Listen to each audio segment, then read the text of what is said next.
Demi masa, sesungguhnya manusia itu benar-benar dalam kerugian.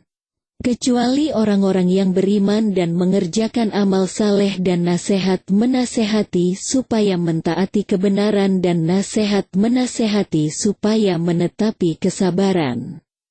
Quran Surah Al-Asyr ayat 1 hingga ayat 3. Allah berfirman dalam Al-Quran Surat Al-Maidah ayat 2, dan tolong-menolonglah kamu dalam kebaikan dan ketakwaan. Dan janganlah tolong-menolong dalam berbuat dosa dan pelanggaran. Dan bertakwalah kamu kepada Allah, sesungguhnya siksa Allah sangat berat. Konten ini disarikan dari kajian Pustaka Buya Hamka. Semoga bermanfaat. Sikap saling peduli dan tolong-menolong menjadi salah satu ciri khas dalam akhlak Islam. Hal ini lantaran Allah secara langsung mengamanatkannya dalam dalil Al-Quran kepada seluruh umat manusia.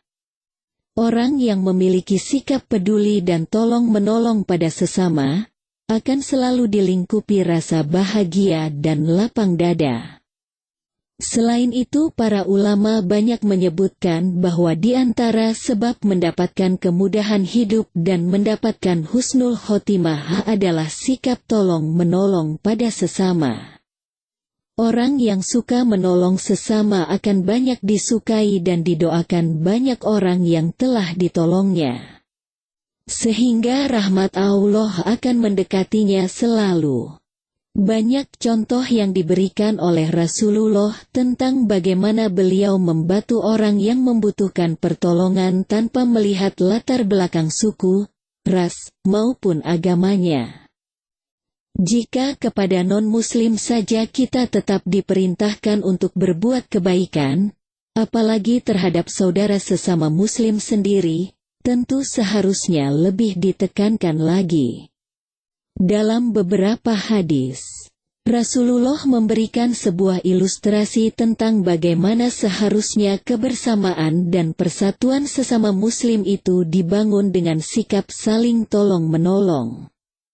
Tolong-menolong merupakan kebiasaan mulia yang harus kita bangun sebagai bentuk kepedulian terhadap sesama manusia. Sejumlah ayat dalam Al-Quran juga mengisyaratkan supaya kita menjadikan sikap saling tolong-menolong ini sebagai bagian dari kehidupan sehari-hari. Ayat-ayat Al-Quran tentang tolong-menolong. Quran Surah Al-Hujurat ayat 9 dan ayat 10. Dan apabila ada dua golongan orang-orang mukmin berperang, maka damaikanlah antara keduanya.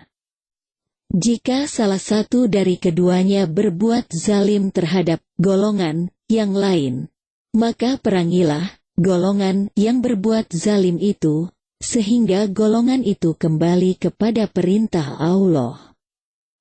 Jika golongan itu telah kembali kepada perintah Allah, maka damaikanlah antara keduanya dengan adil. Dan berlakulah adil. Sesungguhnya Allah mencintai orang-orang yang berlaku adil. Sesungguhnya orang-orang mukmin itu bersaudara. Karena itu damaikanlah antara kedua saudaramu yang berselisih dan bertakwalah kepada Allah agar kamu mendapat rahmat. Allah berfirman dalam Al-Quran Surah Al-Fat ayat 29.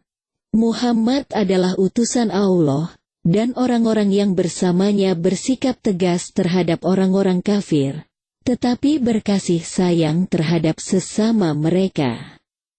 Kamu melihat mereka ruku dan bersujud mencari karunia dan keridaan Allah. Pada wajah mereka tampak tanda-tanda bekas sujud.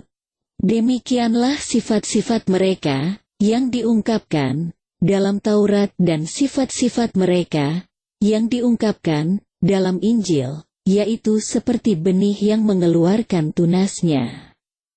Kemudian tunas itu tumbuh semakin kuat lalu menjadi besar dan tegak lurus di atas batangnya.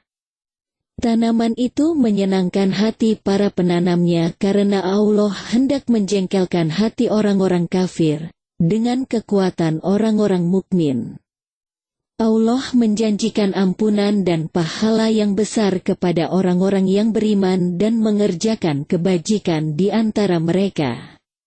Al-Hafiz Ibnu Katsir rahimahullah berkata di dalam tafsir Al-Quranil Azhim Juz 2 bab 7 menafsirkan dalam Al-Maidah ayat 2. Allah Ta'ala memerintahkan hamba-hambanya yang mukmin agar saling berta'awun di dalam aktivitas kebaikan yang mana hal ini merupakan albir, kebajikan, dan agar meninggalkan kemungkaran yang mana hal ini merupakan at-taqwa. Allah melarang mereka dari saling bahu-membahu di dalam kebatilan dan tolong-menolong di dalam perbuatan dosa dan keharaman. Ulama terdahulu mengatakan, jika engkau ingin mengetahui baiknya seseorang, maka lihatlah dia dalam sikap peduli dengan penderitaan orang lain dan mau tolong-menolong dengan sesama makhluk Allah. Tidak saja menolong sesama manusia tanpa melihat ras, suku dan keyakinan agamanya, juga menolong hewan-hewan dan tumbuhan. Sikap menolong ini didasari untuk mengurangi penderitaan orang lain, membantu meringankan persoalan, membantu mencarikan jalan keluar atas suatu permasalahan yang berat, menginfakkan harta, menyumbangkan tenaga dan pikiran juga termasuk bagian dalam menolong sesama. Menutup aib seseorang juga bagian dari sikap menolong seorang hamba agar dia tidak semakin terpuruk akibat terbukanya aib di hadapan orang lain. Memberi nasihat juga bisa menjadi bagian penting dari menolong agar seseorang tidak terjerumus dalam kehancuran. Banyak lagi bentuk-bentuk menolong dalam arti yang seluas-luasnya.